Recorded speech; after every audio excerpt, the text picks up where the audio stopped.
Good evening and welcome to Newsline. I'm Penelope Leash. And I'm Nu Tran. In today's news, why Scots in Australia are feeling homesick and CBD rents forcing businesses out to the burbs. But first, Alice Springs supermarkets have voluntarily removed cans of Rexona deodorant from shelves after reports of young people inhaling the product. Youth workers say chroming the deodorant has tripled in the past year, with over 250 empty cans being found over the Easter weekend alone. Retailers have resorted to restricting the sale of Rexona deodorants to over-the-counter rather than off the shelf. Meanwhile, youth workers are calling for the manufacturers to change the contents of the deodorant product to help ensure public safety. To public safety and motorcycles now, and the controversial practice of lane filtering where riders weave through slow-moving or stationary traffic.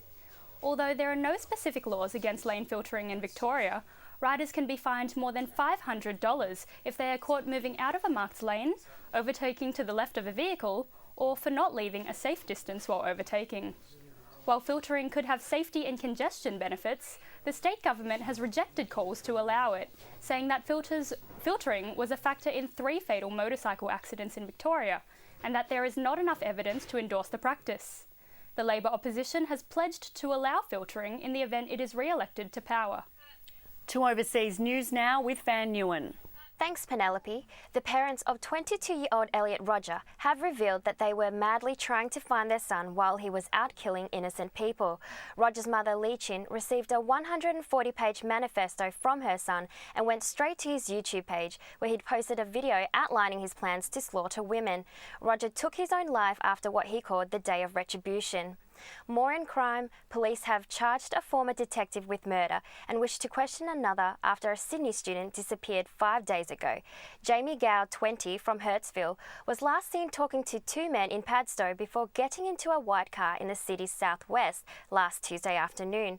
Former Detective Glenn McNamara has been charged with murder and commercial drug supply.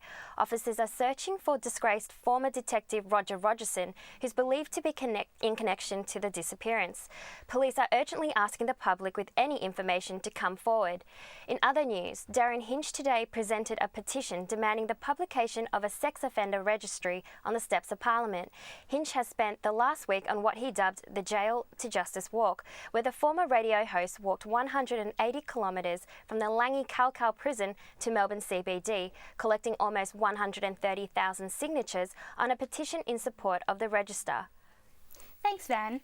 Rising rent prices are putting increasing pressure on small retailers in Melbourne CBD, with many being forced to close their city shop fronts and move into the suburbs.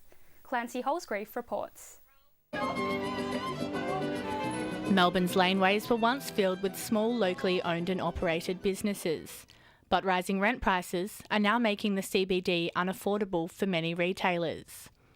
Iconic Melbourne record store, Polyester Records, recently closed their Flinders Lane shop. Polyester owner, Sam Karras, says the CBD's laneways have become too expensive for small retailers to make a profit. Flinders Lane was a little bit cool and has been kind of cool for a while, but now, you'll see along there that it's just... it's only the bigger names can really afford it. And with a growing number of international chains entering the area, the CBD looks set to become even more unaffordable for small businesses.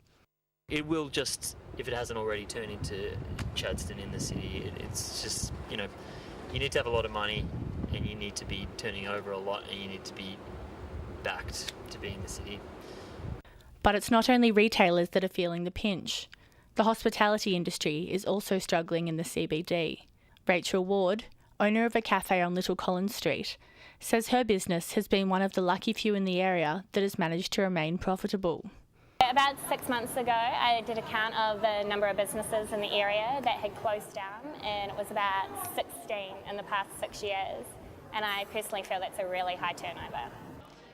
And it's no surprise that the city's laneways are experiencing a high turnover rate. Last month, the CBRE Group found that the Melbourne CBD is now in the top 10 most expensive places in the world for retail rent. Prime real estate in the CBD can cost up to $9,000 per square metre. With exorbitant rent prices forcing many small businesses, like Polyester Records, to relocate to the suburbs, the city is at risk of losing its identity and charm. Clancy Holsgrave. Newsline. Lincoln Door now with business. And Lincoln, this unseasonably warm weather is making it tough for retailers to move their winter stock. Penelope, winter is coming, but it's sure taking its time getting here. A record warm spell for the month of May has left retailers like Myer holding crisis meetings this week as they discuss moving forward the end of financial year sales period, which traditionally starts on the 1st of June. The chief executive of the Australian Retailer Association, Russell Zimmerman, expressed concern about the impact the weather was having on turnover, profit margins and stock holdings. As retailers now look to place their orders for spring and summer stock, they might have to resort to in-store clearance racks to remove unsold winter stock. Great news for shoppers looking to pick up a winter bargain. The warm spell has also heavily impacted on traffic through shopping centres, with potential shoppers opting to soak up the sunshine outdoors rather than pick through a clothes rack. And ahead of a week of delicate budget negotiations with independents and balance of power players, the government leader in the Senate, Eric Abetz, has some advice for youngsters struggling to find work. Abetz, who hails from Tasmania, home to the highest youth unemployment rate in the country, suggested that local youth consider fruit picking and other forms of seasonal summer labour, as he noted that 90% of these jobs are taken by foreign workers on temporary visas. And that's all in business. Thanks, Lincoln. After the break, a movie review of Bad Neighbour and the latest in sports and weather.